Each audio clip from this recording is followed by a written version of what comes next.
pessoal, estamos aqui no primeiro dia de gravação do podcast De Frente com Gabi Arruda. É um prazer hoje estar aqui com vocês, anunciando mais um projeto de conteúdos importantes para a nossa evolução, maternidade e paternidade. E eu tenho duas convidadas hoje, para lá de especiais, que é a Jaque e a Michele. Depois eu vou falar um pouquinho mais com vocês a respeito do trabalho delas. Oi, Jaqueline Cavazana, é um prazer ter você aqui. Michele também, é um prazer ter você aqui com a gente. Nesse primeiro podcast, gente, é o primeiro! Até eu tô tensa, sabia? Até eu tô tensa. Foi tão rápido assim, Inauguração. E eu quero começar apresentando vocês. Então, a Jaqueline Cavazana é empresária e fonoaudióloga do Instituto Cavazana. E tem participação especial no livro que a gente vai falar aqui hoje, tá, pessoal? A gente vai falar do lançamento do nosso livro, que chama Acolhendo a Criança Interior. Esse livro, como vocês sabem, é de coautores, e vocês fazem parte dele. O capítulo de vocês é muito importante. Jaque, fala um pouquinho do seu trabalho, se apresenta pro pessoal, dá um oi aí pra galera. Oi, gente. Bom, eu sou a Jaqueline Cavazana, fonoaudióloga, né? Diretora do Instituto Cavazana, empresária. E estou aqui hoje, né, a convite, né, da Gabi, da editora. Então, a gente, né, fez essa co-participação no livro, com um capítulo bem interessante, baseado, assim, na questão de todos os anos, né, de clínica. São 13 anos, né, de clínica, né, fonoaudiologia, né, eu sou fonoaudióloga, trabalho com crianças, né, crianças dentro do espectro autista, né, a maioria dos nossos pacientes hoje. E, na verdade, assim, esse capítulo é uma queixa muito comum, né? Que sempre que nos trouxe, né? Que os pais me trouxe, né? Ao longo de todos esses anos, é uma queixa que meu filho troca sons na fala. Uhum. Então, essa é a queixa mais comum na clínica, né? Então, o que eu sempre escutei, o que os pais sentam de frente para mim e falam: olha, meu filho fala errado, troca letras nessa fala. E aí você se aprofundando, né? A gente tem uma anamnese, conversando com esses pais. O que a gente percebe? Que às vezes, claro, a criança é um reflexo, né? A criança modela muito a fala do adulto. Então, o que a gente percebia? Que às vezes, como esses pais, como esse adulto estava tratando essa criança, né? Claro, cada um tem uma vivência. Então, assim, falas do tipo: oi, cadê a pinchechinha da mamãe, né? Cadê o neném do papai, né? Assim, usando essa fala infantilizada. Então, o capítulo justamente eu tô falando sobre essa fala infantilizada. Mas aguarda aí o conteúdo. Tá. Pessoal, deixa eu falar uma coisa pra vocês importante. Ela já tá dando spoiler aqui, né? Vai ter um livro chamado Acolhendo a Criança Interior, que vai ser lançado no dia 17 de junho. Então, esse podcast, além de ser o primeiro, também está lançando aí essa obra maravilhosa. E a Jaqueline tem participação nisso, nesse capítulo sobre a fala infantilizada, que logo, logo a gente vai falar com ela por quê. O que isso tem a ver com a minha criança interior? Por que isso é tão importante para que eu aprenda enquanto pai, enquanto mãe? Então, espera aí, aguarda. Mi, se apresenta pra gente a Michele Bueno. Ela é mentora de mães que ajudam o filho a estudar. Fala um pouquinho do seu trabalho. Prazer, Gabi, estar aqui com você, com a Jaque. O meu trabalho é exatamente isso que você falou. Ajudar a mãe, né, a tornar esse momento do estudo mais leve, mais eficiente. Por quê? O que eu percebi? Que a mãe, ela acaba querendo que o filho estude como ela estudava e acaba também fazendo o que funcionou para ela. Só que é a outra pessoa, não é ela, né? E trazendo um pouquinho do livro também, a minha parte ali no livro, eu não queria fazer o que minha mãe fez, só que eu acabava repetindo. E o que me fez perceber isso foi o fato do meu filho começar a ir mal na escola. Sim. Porque enquanto tava tudo bem ali, eu tava levando tudo no automático. Então, no livro, eu retrato muito a minha criança, né? Então, eu me estressava, o conflito vinha não por conta dele. E, gente, como é difícil, né? Ensinar o filho a estudar, fazer tarefa. Sim. Quando a gente tem mais de um filho, então... a gente corre para um lado, a gente corre para o outro. Então, é um trabalho muito bonito. Também guarda aí um pouquinho do seu conteúdo. A Mi vai falar aqui no livro sobre estabelecendo um novo estilo de vida na forma de educar. Exato.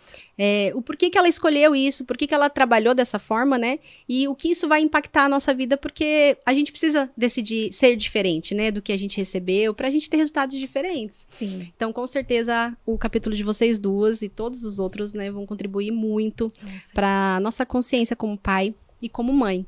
Então, já entrando, que eu sei que vocês estão aí cheia de vontade de falar, dando um monte de spoiler, já entrando no conteúdo, Jaque, então, olha só, gente, olha o tema da Jaqueline, presta atenção se não é pesado.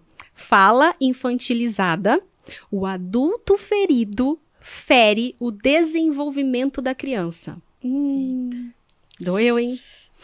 A gente tava falando aqui até nos bastidores, e até o pessoal aqui falou, gente, que tema pesado. Eu queria, já que você falasse um pouquinho pra gente. Por que você escolheu esse tema? Ele é uma queixa dos seus pacientes, né, dos pais que você atende, ou ele fez parte de uma certa forma da sua vivência como mãe? Por que você escolheu esse tema, antes de falar do tema propriamente dito?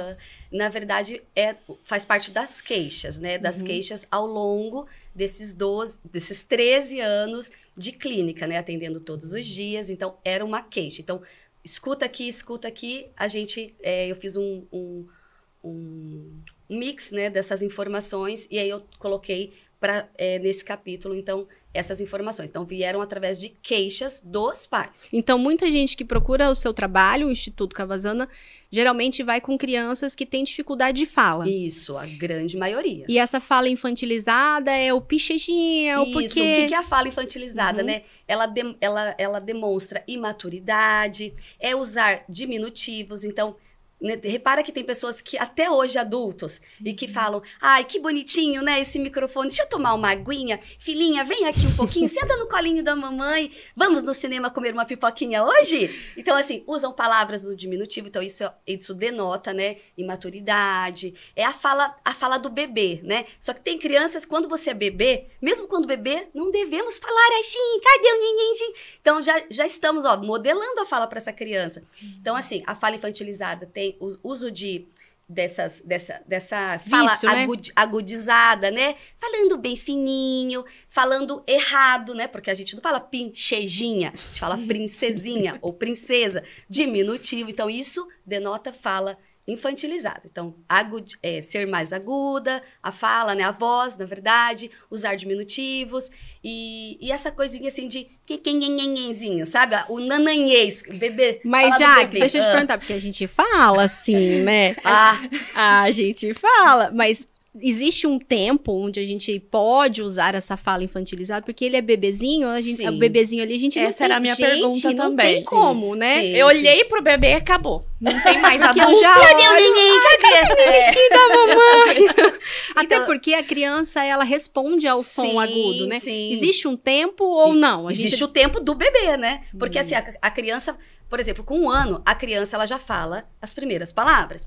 Então, se você ficar ali, desde quando esse bebê veio, né? Com 1 dia de vida, 2, 3, ficar até os 12 meses, né? Que a criança vai fazer 1 ano, ficar falando ainda dessa forma, que modelo que essa criança vai ter, né? Ela vai ter esse modelo, então ela vai aprender a falar no diminutivo, ela vai ter esse tonzinho de voz, e isso daí chega no consultório, crianças com 4, 5 anos que falam assim ainda. Por quê? Modelo de fala. Você vai conversar com a mãe, vai conversar, às vezes não é só a mãe, às vezes é o pai. Entende? Então, assim, normalmente vem da mãe, né? Vem da questão mais materna, mas às vezes os pais também. Tem pais que falam assim com o neném. E não é um neném, é uma criança de 3, 4 anos. Esse então, é o assim, problema. com um bebezinho ali, né? Um recém-nascido, 1, 2... Se a gente fosse colocar um tempo, até uns 3, 4 meses, porque com 3, 4 meses a criança já começa a balbuciar. Então, ela já começa a ter o modelo do que você está apresentando. Se você falar errado com ela sempre, achando que ela é um bebê... 1 ano, a criança ainda é um bebê. Vai falar assim com a criança. né? Não pode. Dá totatola. Vamos tomar totatola. Não dá, né? Aí a Então, gente assim, exige que a criança cresça, que ela tenha uma habilidade ali Exatamente. emocional maior, que ela comece a entender causa e consequência, mas a gente tá Isso. tratando ela como um bebê, né? Não é verdade? Faz total sentido. Então, já já a gente vai falar por que a gente faz isso. Uhum. Às vezes é ignorância mesmo. A gente não sabe o quanto isso é prejudicial para criança de 3, de 4 anos. Digamos, então, que até 1 aninho a gente pode fazer que a Sem falar fono- errado, sem falar errado, por favor, desde o início. Mas isso é um assunto sério. Depois a gente vai Sim. falar por quê. Porque realmente alguns pais eles acabam postergando isso, né? Deixando isso para muito tarde. Isso. E tem relação com a criança interior desses pais, né? Que a gente vai Você falar mais que, já já. né? É. Autoridade aqui. E a dona Michele tem também um capítulo muito importante, estabelecendo um novo estilo de vida na forma de educar. Mi, embora o seu conteúdo seja voltado para ensinar os pais a fazer a tarefa, praticar o estudo de uma forma consciente com os filhos, o teu capítulo ele fala um pouco disso, mas ele tem um olhar mais diferente, né? Que é um olhar mais para essa educação diferente mesmo, como a gente vai se comportar com os nossos filhos. E eu queria que você trouxesse para mim. Por que você escolheu esse tema? Se tem relação com a sua vivência, né, como profissional, ou se fazia parte da sua história de vida? É tudo isso. É uma mistura, né? Porque o que eu via como profissional, então eu tenho 13 anos, né, na educação, sendo nova em sala de aula. Só que quando eu estava em sala de aula, eu tinha mais uma visão da profissional com essas mães, então eu achava assim, era um absurdo a mãe não conseguir, sabe? Porque eu conseguia, né, do meu jeito, aos trancos e barrancos, e eu achava que aquilo era normal. Porque sempre foi normal pra mim, né? Então, a minha mãe nunca precisou sentar comigo e estudar. E ai de mim se precisasse, né? Ai de mim se eu tirasse uma nota baixa. Então, assim, na minha cabeça era muito claro que a escola não tem que ser um motivo de problema dentro de casa. Você tem a sua responsabilidade, se vira, né? E eu também estava fazendo isso. Só que enquanto eu tinha uma rede de apoio, estava funcionando. Porque não era muito eu que ficava ali, né? Então eu trabalhava muito e, bem ou mal, fazia sozinho. Não tinha consciência o pai dos problemas, ajudava, alguém ajudava, alguém fazia aquilo ali, né? E quando eu mudei pra Londrina, que era só eu e ele, aí eu comecei a ver que só andava porque alguém fazia isso. Não porque eu sabia o que eu estava fazendo, sabe? Então aí que vem o problema. Então, apesar de trazer estratégias de estudo, né, para os pais, o que acontece muito, Gabi, é a gente, e uma coisa que eu falo muito, a aprendizagem ela é natural, então a rotina de estudos, ela precisa ser uma coisa natural ali na família, e a gente não trabalha a rotina de estudos, é a rotina da vida do filho, e o estudo faz parte dessa vida. Isso é importante. Né? Então acaba que quando a gente vai fazer um planejamento, é a vida dele, não é o estudo, agora a gente vai falar de estudo. Né? Então, você entendeu que precisaria de um novo estilo de vida. Exato. Para conseguir acompanhar o seu filho. É um filho só? Um. Para acompanhar o seu filho no estudo. Sim. Isso mudou tudo. A sua forma de lidar com ele, de enxergar a educação, até o relacionamento mãe-filho? Sim, melhorei, né? Eu falo que é mudar, é melhorar, porque a gente precisa amadurecer, né? Isso que você falou também. Muitas vezes, quando a gente não amadurece, a gente fere o filho, né? E era isso que eu tava fazendo. Só que eu não percebia, porque eu tinha uma rede de apoio que mascarava aquilo ali. Aí, quando ficou só eu e ele, que eu vi, nossa, eu fiz errado, eu estou repetindo algo que fizeram comigo, não significa que porque eu dei certo, né, que isso der certo. Então, eu preciso mudar. Então, eu mudei de profissão, né? Eu não mudei só o meu estilo de vida. Eu mudei de profissão, eu mudei minha vida, mudei o meu relacionamento com ele. Então, legal. Quando a gente tem estratégias mais rápidas, leves, para o filho estudar, isso não se torna um problema. Só que, assim, 99% das mães, elas acabam tendo dó do filho. Sim. Então, elas fazem coisas pelo filho porque elas têm dó. E tudo isso tem a ver, né, com a criança ali. Por que ela tem dó, sabe? O educar, ele requer uma disponibilidade, né? Disponibilidade até para enxergar o erro, até para lidar com aquele momento de frustração da criança de não conseguir fazer aquela tarefa daquela forma. Até um desenho. Eu passo muito com isso com o Davi. Ele tem uma visão muito perfeccionista.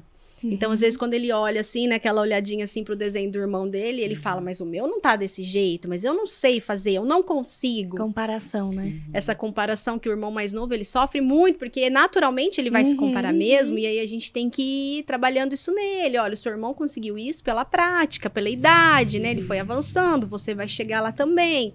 Então, requer uma disponibilidade de atenção nossa, de estar presente, de direcionar, de mostrar para a criança. Sim. E o estudo, pelo que você está dizendo, reflete a tudo isso, né? A gente entender a rotina para mudar, né? Sim, porque a mãe, muitas vezes, ela não sabe lidar com essa situação. Às vezes, a mãe incentiva essa comparação, né? Então, o que eu ensino para a mãe, então, pega tudo isso, sabe? Eu falo que é só estudo, só isso, né? Só o estudo. Só, né? Só, mas para você... direcionar o seu filho, você precisa se relacionar com ele. Sim. Senão, não tem. Coração fechado do filho não vai aprender nada. Né? E o que isso tem a ver com a criança interior? Então, até isso que ela tá falando da questão de ter dó. Por exemplo, uma mãe, na fala de uma mãe, até que tem uns estudos do livro, fizeram um estudo, né, com algumas mães e que os filhos tinham trocas na fala. Esses filhos fizeram acompanhamento com fonoaudiólogos, melhoraram, assim, ou seja, era para estar melhores, né? Na verdade, tem condições, o fonema tá ali, adquiriu o fonema, mas continuava ainda com o padrão. E a mãe, mas eu acho bonitinho ele falar assim. Eu tenho dó de corrigir, eu tenho dó de corrigir. Ah, ele tá com a chupeta ainda, tem 3 anos, tá com a chupeta ainda, mas eu não vou tirar agora. Ai, coitadinho, ele gosta tanto do TT dele, né, da PP, do TT, enfim, palavras inventadas. Então, assim, eu tenho dó dele, não vou fazer isso. Ah, não, às vezes uma criança, por exemplo, que ficou na UTI um pouquinho, né, teve que ficar na UTI no nascimento. Ah, não, ela teve isso lá no nascimento, então, ela tem 3, 4 anos, ainda continua dormindo, ela dorme comigo, o pai dorme ao lado, porque eu tenho pelo dó. Pelo que aconteceu lá atrás, isso, né? Ou seja, a criança não vê a criança saudável que está ali se desenvolvendo, vê a criança naquele bercinho da UTI. Então, a mãe só tem aquela imagem. Então, eles estão repetindo esses padrões, né? E uma mãe que não tem uma maturidade, né? Não está crescendo, e o filho, não deixando o filho crescer. Exatamente. E esse é o tema do nosso livro, né? Entender a nossa criança interior para entender o porquê que a gente tem certos comportamentos. Então, já entrando no assunto mesmo, sobre essa análise da criança interior, dentro do teu capítulo, Jaque, né? Que o adulto ferido fere o desenvolvimento da criança. Tem relação com isso que você acabou de dizer. Sim. Muitas vezes a gente não recebeu acolhimento na nossa infância, né? A gente não se sentiu amparado, amado, ouvido, né? Às vezes eu tenho lá uma dor minha de não ter tido presença mesmo materna e paterna no meu desenvolvimento, no meu crescimento. Ah, mas eu não lembro quando eu tinha 1 ano, 2 anos. Mas você lembra quando você tinha 9, 10? E se você não teve esse acolhimento ali na fase de bebê, você também não vai ter. Na fase maior, porque a criança cresce, a gente começa a cobrar dela comportamentos que muitas vezes a gente não ensinou. Sim. Como você traz no seu capítulo essa relação? Então, qual é o prejuízo que a criança tem de continuar falando de forma infantilizada e por que os pais resistem a falar de forma correta com os filhos, não querer que eles cresçam? Então, tem essa questão, como você falou, da superproteção. Então, eu não tive, eu vou dar muito mais, né? E aí, assim, e a criança, ela é uma esponjinha. Nós adultos, somos modelos para a criança, em tudo, né? Nos comportamentos e na fala. Então, se eu continuo dando esse modelo, tratando o meu filho, não quero que ele cresça, vou super protegê-lo, porque eu não tive atenção, não tive amor do jeito que eu gostaria, eu vou dar, mas eu vou dar isso em excesso, né? Então, assim, e você continua tratando essa criança, super protegendo, e os prejuízos. Então, essa criança entrou na escola, ela continua falando assim, né? O amiguinho que chega para brincar, como que o amigo não entende o que ele vai falar? Porque ele apresenta trocas, essas trocas compromete a socialização. Compromete a socialização, bullying. Então, assim, acontece muito. Aquela criança, né, que tem, por conta do padrão dela de fala, que ela continua trocando. E veja bem, tem crianças que elas estão em processo de conseguir, a gente chama de distúrbio fonológico. Então, ela tem um distúrbio nessa fala, transtorno fonológico. Ela está trabalhando. Só que tem determinadas crianças, que são essas da pesquisa, por exemplo, que elas têm condições já de estar falando, porque elas receberam alta, mas elas continuam repetindo o porquê, por conta dos pais. E eu vejo muito nos atendimentos que eu faço, quando chega crianças assim, né? Eu sempre pergunto, como que ela fala? Pra saber, porque isso compromete o comportamento da criança. Ela se torna mais imatura, você percebe isso? Mais imatura, totalmente dependente para várias questões, então não quer... Insegura, com muitos medos, né? Às vezes tem aquela criança, se for menina, fala muito baixinho, né? E aí faz tudo baixinho, ó, com biquinho até. Né? Então, assim, só que e lá, na escola, né? Então, a gente vê assim, nos outros ambientes, né? Então às vezes a gente... E uma vez eu estudei isso na pós-graduação, que fala a fala infantilizada da criança, ou o erro, né? Às vezes não é nem infantilizada, às vezes a criança troca, né? Isso, são as trocas. As trocas de, não sei como dos chama fonemas, isso, dos fonemas, os sons isso. da fala. Isso. Compromete a parte cognitiva também, de raciocínio. Você vê isso também no consultório acontecer? Às vezes a criança, por exemplo, eu quero que meu filho tenha um controle emocional maior. Então, saiba o que fazer com a raiva, saiba expressar o que ele está sentindo. E tô ensinando isso pro meu filho e parece que ele tá demorando para aprender. Tem relação com a forma que ele se comunica também? Tem relação. A gente chama de, por exemplo, tem a linguagem, linguagem receptiva e linguagem expressiva. Então, assim, elas estão juntas, né? A receptiva é a cognitiva, é o que a criança entende, né? É o que ela... e a expressiva é como ela se expressa, através da fala. Se eu tenho uma fala com muita alteração, eu vou ter menos compreensão do que eu tenho ao meu redor. Então, assim, acaba tendo falhas nessa... Né? Uma atinge a outra, tanto receptiva quanto vai atingir a expressiva e o contrário também. Então, sim. Então, existem prejuízos cognitivos, prejuízos emocionais, né? Socioemocionais, como então, a questão só, do né? bullying. Como... Muitas questões. A gente precisa olhar para dentro e por que eu tô defendendo isso, né? Por que eu ainda estou persistindo nessa fala? Então, será que eu tô querendo que meu filho continue bebezinho? Né? Será que eu tô com medo dele crescer? Será que é só uma falta de consciência mesmo? Eu não sabia que isso era prejudicial? Porque muitas pessoas, você deve se deparar com isso no consultório, né? Você explica pro pai o quanto isso é prejudicial, mas ele não consegue deixar de fazer. Isso. E alguns falam, não pode fazer assim? Isso, né? Vamos tentar mudar, né? Evoluir, né, Gabi? Exatamente. Como você sempre fala. Então, a gente tem que evoluir. Então, assim, alguns realmente não têm essa informação. Outros, mesmo tendo, é o que você faz com a informação, né? Então, assim, se você tem informação, como você vai agir, né? Claro, alguns vão agir porque ele não quer esses prejuízos para sua criança, porque a criança ela vai crescer, ela vai acompanhar, e o meio social é muito importante. A questão também da criança, ela não se socializa, aí começa a ficar sozinha, não brinca, né? É ignorada pelos outros amigos. Isso para a criança, como ela vai lidar com isso, sendo que ela não tem nem consciência dos próprios sentimentos, né? Porque ela é amparada o tempo todo pelos pais. E é por isso que a gente tem que educar o filho pro mundo mesmo, preparar eles pra vida. Né? Interfere até na sala de aula, né? Totalmente. Porque, não, é que ele é tímido, ele é introspectivo.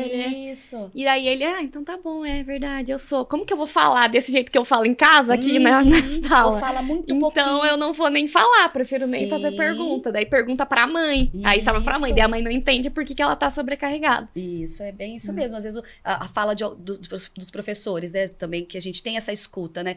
Nossa, mas não fala quase nada. E às vezes, não estamos falando aqui de questões de autismo, mas é aquela criança mesmo com um desenvolvimento típico, realmente fala pouquinho, ou fala quase nada, né? Fala muito baixinho, tem dificuldade de se socializar. Quando você vai conversar com a criança é toda, né? A gente parece um denguinho, é um bebezinho. É como se fosse um bebê. É que é gostoso, gente. É gostoso receber esse chamego. Eu vejo que o Davi, às vezes, né? Ele acorda assim, eu já falo, ai, quem que acordou? Eu falo, já que escutar. Meu Deus do céu, sai do Mas corpo. eu falo, quem que acordou? Eu falo, quem que acotou? Não, fala certinho. Quem acordou?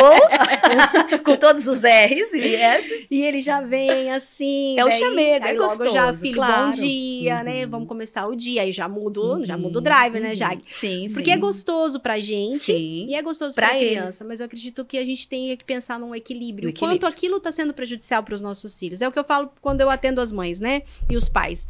A criança é o teu filtro.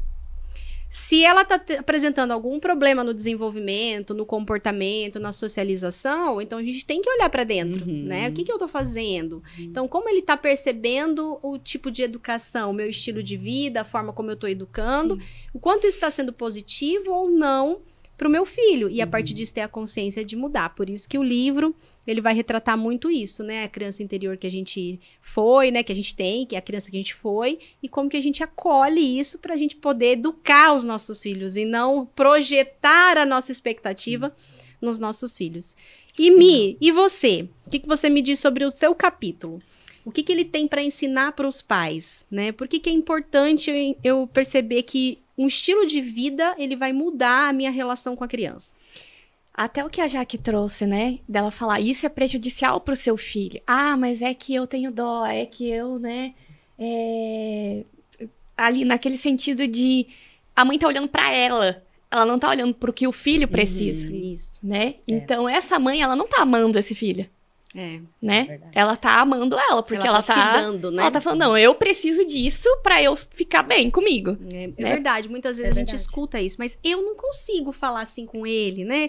Ai, mas eu não vou conseguir deixar ele tirar a chupeta. Isso. Como é que eu vou lidar com ele chorando? Eu não aguento ver ele chorar. E aí a gente tá falando da gente, né? Eu não aguento, né? Sim, então eu também, né, tive essa fase. Teve até uma época que eu falava assim pro João, filho, você tá crescendo muito rápido, eu não quero que você cresça. Eu nunca esqueci. Olha Eu falei, eu não quero que você cresça. Ele falou, você quer que eu seja um anão? Eu falei, não, filho, eu não quero que você seja um anão. Eu quero que você cresça. O João, ele é muito racional, sabe? Então, tem um pouco da personalidade dele, do temperamento dele ali, e muito do que eu também trouxe pra ele, porque eu sempre, assim, fui muito clara, assim, diferente, né, dessas mães, eu sempre fui muito rígida com ele e comigo, então Deus o livre de me fazer passar vergonha. Isso tem relação com a sua infância? Com a minha infância, porque minha mãe falava, escola não é minha responsabilidade, é sua. Então, eu não posso perder um dia de trabalho pra ir lá, porque você não tá fazendo a sua parte, sabe? Então, eu sempre, né? E o primeiro filho também, ele é muito mais responsável, né? Porque a mãe acaba que ela não sabe ali lidar mais, né? Então, acaba que ela fica ali. E eu passei isso pra ele. E o que aconteceu? Se tem alguém que vai fazer a gente mudar, é o filho. E eu falava muito assim, não, porque homem, eu não mudo por causa de homem. Né? Eu não mudo. E quando eu mudei pra Londrina... Isso também tem relação com a sua criança. Não, ninguém. Minha mãe, podia ser quem fosse. Aliás, no capítulo, gente, a gente fala também sobre casamento, né? No livro. No livro tem capítulos onde a gente fala sobre casamento com outros profissionais escrevendo, só fazendo um adendo, né? E aí, a pergunta no livro que eu faço é essa. Por quê? Né? Qual é o motivo da mudança? Então, no começo era, porque eu tenho que ajudar o meu filho a estudar. Depois eu comecei a entender que o negócio era mais embaixo. Eu pensei, não, porque eu tenho que perdoar minha mãe pelo jeito que ela me educou e tudo mais. Não. Porque eu quero ser uma pessoa melhor. Né? Então, eu quero ser uma pessoa melhor e eu Construir uma relação diferente. Então, né? eu vou fazer diferente, né? Eu não preciso repetir. E quanto mais eu olhava pra trás, mais eu repetia, né? E eu lembro até que eu fiz um atendimento até antes do livro. E essa pessoa pegou e falou assim pra mim, daí eu contei, né? E eu era muito vitimista. Então, assim, eu fazia, e eu pensava assim, gente, ninguém faz nada por mim. Não sei por que vocês precisam tanto da minha ajuda. Então, assim, eu me achava a última bolacha. Mas no fundo, se sentia sobrecarregada. Sobrecarregada, exato. Porque daí, quando dava alguma coisa errada, eu falava, mas também olha o tanto de coisa que eu tenho que fazer. Né? Ninguém faz nada, mas eu também não deixava ninguém fazer nada. Isso. Né? Eu que tinha que fazer. Porque daí eu comecei a perceber, tá, se meu filho tá indo mal na escola, então eu tenho que pegar isso daqui pra mim. Virei a professora dele, né? Porque senão ele não vai dar conta. Então eu tenho que fazer. Certo. Até que aquilo ali não funcionou. Então, eu vi que eu não dava conta de ensinar ele, porque eu era professora, mas eu não era a professora do meu filho, era a mãe do meu filho, né? Então, eu precisava saber lidar com aquilo ali. Até que eu entendi que eu precisava mudar e não lidar com aquela situação. Aquela situação era só, assim, E quando você diz que mudar, fez o copo transbordar, sabe? Quando Então, você diz mudar, você fala mudar o olhar para a situação, o olhar para a sua criança ou o olhar para você? Os 3. Os 3. Olhar pra criança. Então, esse atendimento que eu fiz, aí eu comecei a fazer, nossa, a vítima, né? Porque eu acho que, não sei se é assim, Gabi, com você nos seus atendimentos, mas aí a mãe abre ali o coração, né? E aí você olha e fala assim, nossa, coitada, né? Coitada dessa mãe. Se não for uma pessoa que tenha muita clareza do trabalho dela, ela fica com dó da mãe. Porque a mãe fica ali, né? Ah, então só eu que faço, só eu isso, trabalho fora. E eu, pra dar tudo pra ele, né? Tudo o quê? Na verdade é a percepção equivocada, né? Então, você acha que o problema tá no seu filho, né? Geralmente é isso que aparece pra mim, de pessoas que chegam, às vezes, de paraquedas, que eu falo, né? Não acompanha o trabalho na internet, às vezes não conhece, já não vem preparada. E aí vem e ainda se assusta, fala assim, você precisa atender o meu filho. Não atendo a criança, né? Eu atendo o pai. Não, mas o problema não sou eu, o problema tá no meu filho. Acontece a mesma coisa comigo. E assim, a gente trazer essa clareza, porque o primeiro baque que eu tive foi com essa pessoa. Porque daí eu contei toda a parte, né, do porquê que eu era daquele jeito, porque eu sabia tudo, né, gente? Então eu sabia o que eu tava passando, entendeu? E era por causa da minha educação. Aí tá. Essa pessoa olhou pra mim e falou bem assim, tá, você contou tudo que você passou e eu vou te fazer uma pergunta. E daí? Quando ela falou, e daí? Eu pensei, e daí o quê? Tipo assim, e daí que é isso aqui? E daí que é toda essa bomba aqui, você não vai me ajudar a resolver, né? Ela falou, e daí? E agora? É daqui pra frente? Você vai continuar sendo essa pessoa? Aí eu falei, gente, é verdade. Nossa, e daí? Que grossa. Não, e o pior que não, porque aí por eu ser muito, né? Gente, eu quero resultado. Se tem uma pessoa que quer resultado do filho, da mãe, sou eu. Você percebeu. Então, eu na hora percebi, falei, gente, eu não gosto de pessoa que é vitimista e eu tô sendo a mais vitimista de todas, que é um assim. vitimismo diferente, né? Não é aquele vitimismo de, que mundo cruel, como eu sofro, não consigo, é difícil pra mim. É um vitimismo diferente, é um vitimismo de, olha tudo que eu tô fazendo e ninguém me ajuda. Então, é um vitimismo mais agressivo, né? Mais reclamão, digamos assim. Então, a gente demora pra perceber que a gente tá se vitimizando e não tá se responsabilizando. Sim, daí eu comecei, aí eu comecei a buscar. Falei, não, então não é só sobre aqui esse dever de casa. Sim. Não é só sobre eu ensinar, eu não saber o conteúdo da matéria pra ensinar pra ele. Né? Então, aí que eu comecei a buscar formações para que eu pudesse lidar com isso. Que ótimo. Então, no seu capítulo, você conta um pouquinho da sua história. Conto. Do que aconteceu para que você entendesse que precisava mudar. Do perdão, né? Porque eu acho que o perdão, ele é terapêutico, né? Sim. Porque quem somos nós, né? Pra falar, eu te perdoo, mãe, né? Quem sou eu pra falar isso? Mas, assim, eu acho que ele é terapêutico. Sim. Então, mesmo a gente entendendo ali uma questão de honra também, né? Eu não honrava minha mãe de jeito nenhum. Falo, não, eu sei mais que você não... São temas importantes pra gente falar de criança interior, porque não tem como você trabalhar a sua criança interior se você não trabalhar honra, respeito e perdão, né? Sim. Precisa haver isso. E muitas vezes os pais não têm consciência das dores deles, porque nossos pais erraram com a gente tentando acertar. Né? A maioria. Existem sim aqueles pais que têm algum tipo de transtorno, como narcisismo, por exemplo, e tem, né, é diferente, digamos assim, pra gente não aprofundar.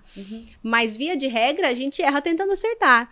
E muitas vezes a gente viu os nossos pais se dedicando, às vezes foi o trabalho demais, trabalhava demais, não tinha contato comigo, mas meu pai precisava trabalhar.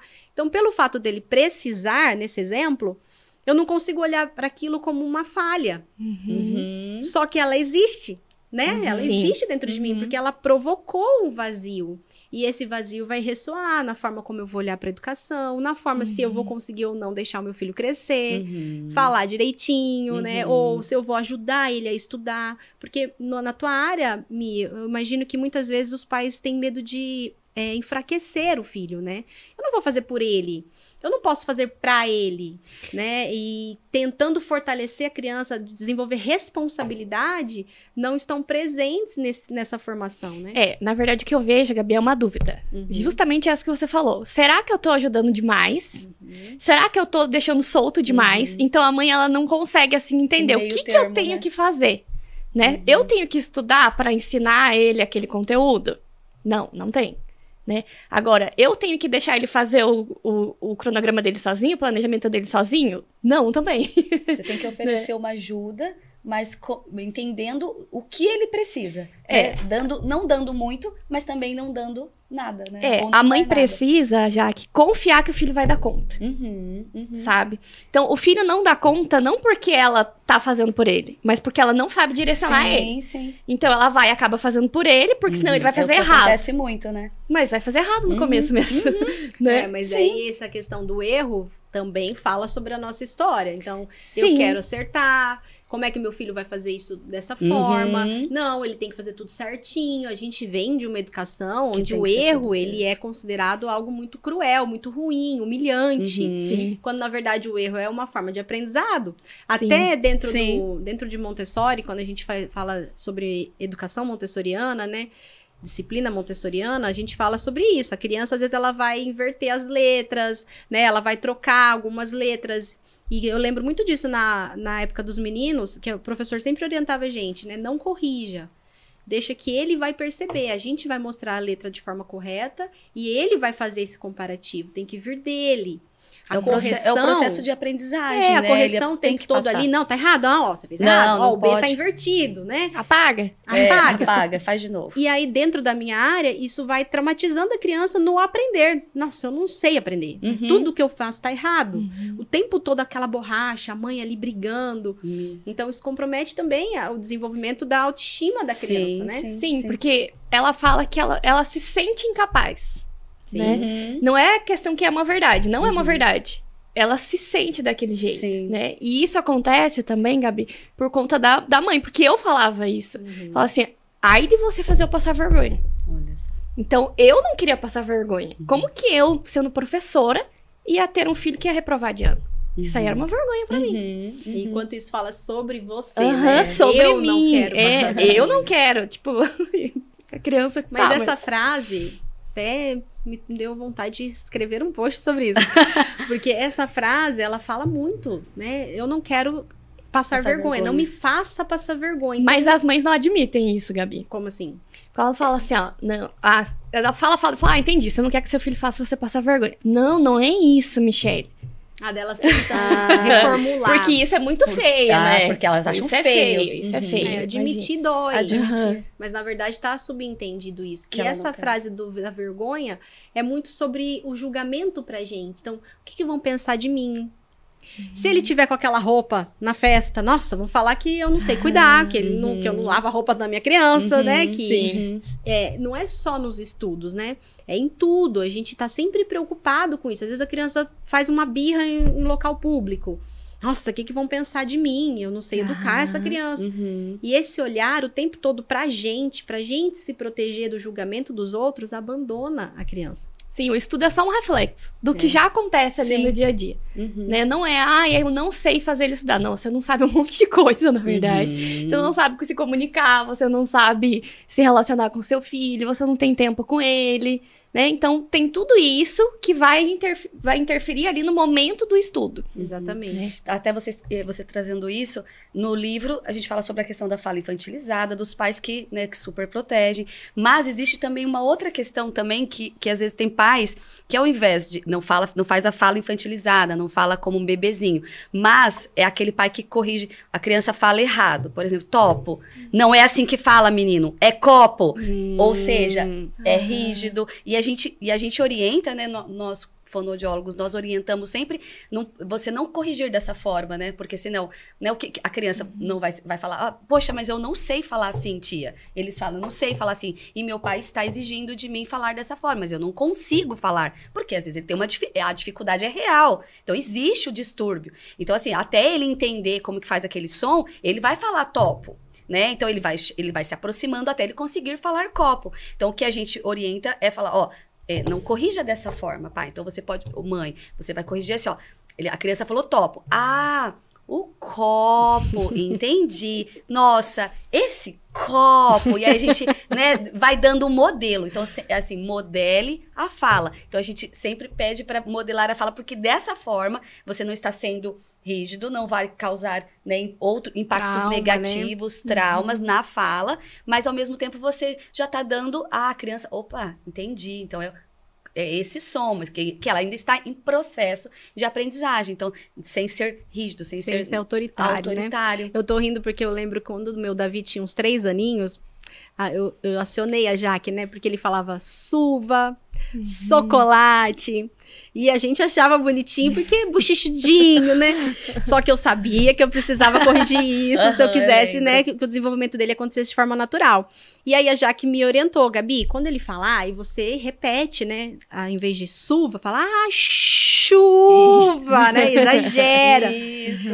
E aí eu lembro que a gente começou a fazer muito isso. Até o Pedro, o irmão mais velho dele, fazia, né? A chuva, o chocolate. Aí um dia eu falei, Davi, repete pra mamãe, chuva. E ele tava perto de uma mesa, né? Daí ele olhou assim pra gente e fez, mesa!